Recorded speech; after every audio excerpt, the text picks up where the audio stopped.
One of the most impressive and even intimidating facets of the US military's prowess is its naval nuclear aircraft carriers.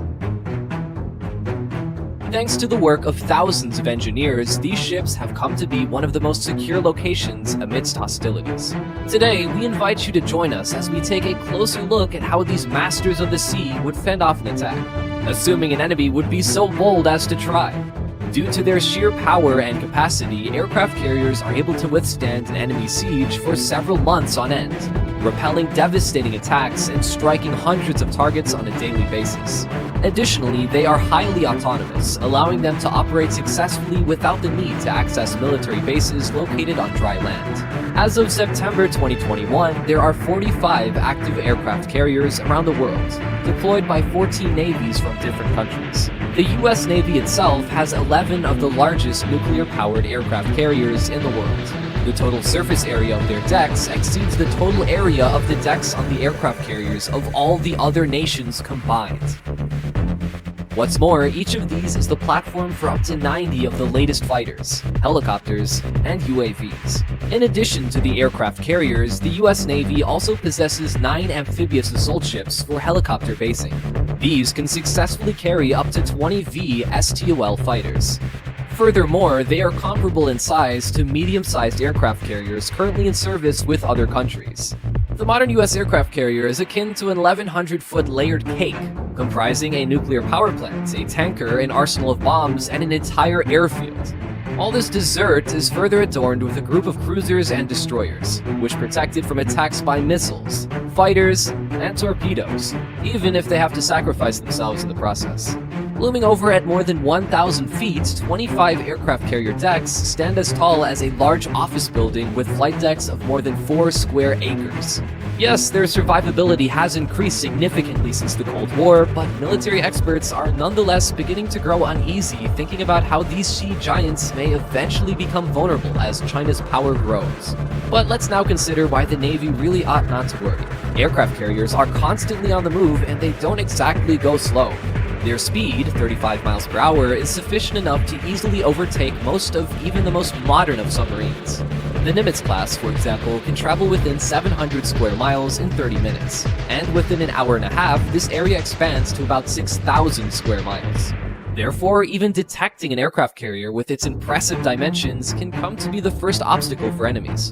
Then there's the daunting task of calculating everything and aiming. After all, the moment the guns are loaded, the aircraft carrier will already have eyes on targets. Additionally, the vessel will begin maneuvering and changing its course and speed if conditions become more threatening. Former naval officer Tom Collender pointed out that in order to defeat an aircraft carrier, an enemy would need to not only locate from thousands of miles away, but also fire on it from that same distant position.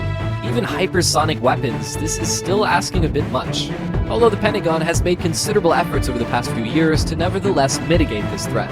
US aircraft carriers also have an almost limitless range of operations. This is especially true when we're talking about the Ford class, considering the limitless potential of its nuclear power plants. The work done on it does not halt, even if the enemy were to intercept the fuel tankers supplying the Navy. Another thing to consider is how nuclear power allows an aircraft carrier to perform deceptive maneuvers in any which direction over an extended period of time, certainly beyond the range of enemy forces that may be trying to find this giant ship in the middle of the vast ocean.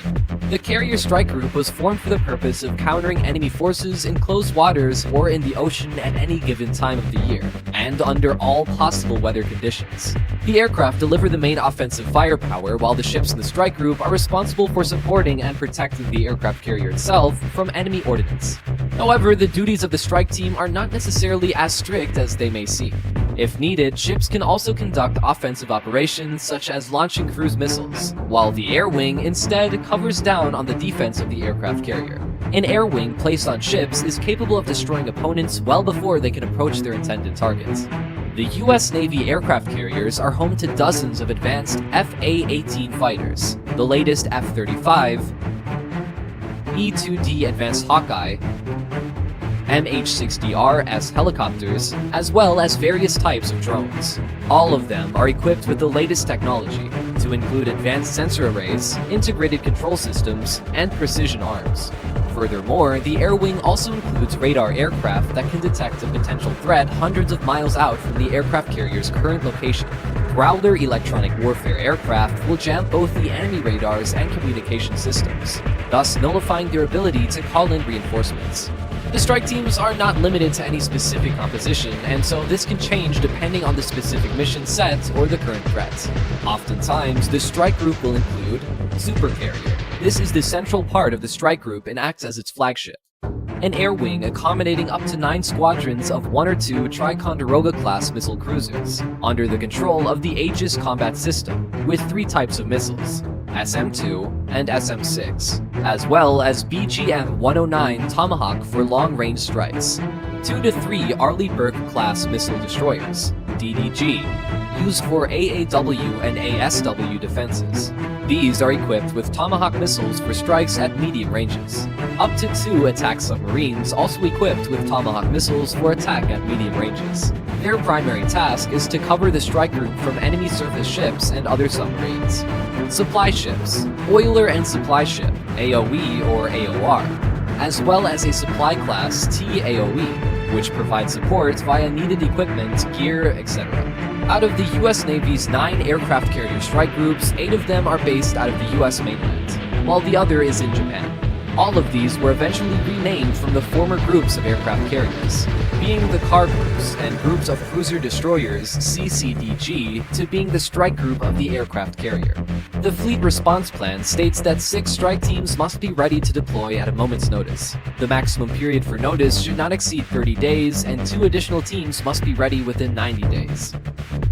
Thus, the aircraft patrol the airspace above the aircraft carrier, rushing in the direction of enemies if any are detected. If the planes somehow fail to neutralize the threat, then the battle cruisers with the Aegis will enter the action, directing air defense systems from surrounding ships to attack enemy vehicles or missiles. And finally, should the air defense system also fail to destroy the enemy forces, then the Phalanx CIWS air defense system with a 20mm Gatling cannon comes into play. RAM is also used as point protection systems. All of the carrier's defensive sensors and weapons are linked together through an advanced airborne command center in order to execute coordinated strikes and maneuvers against enemies. At this point, the US Navy has spent decades developing an advanced system capable of integrating all their military assets into a single integrated network.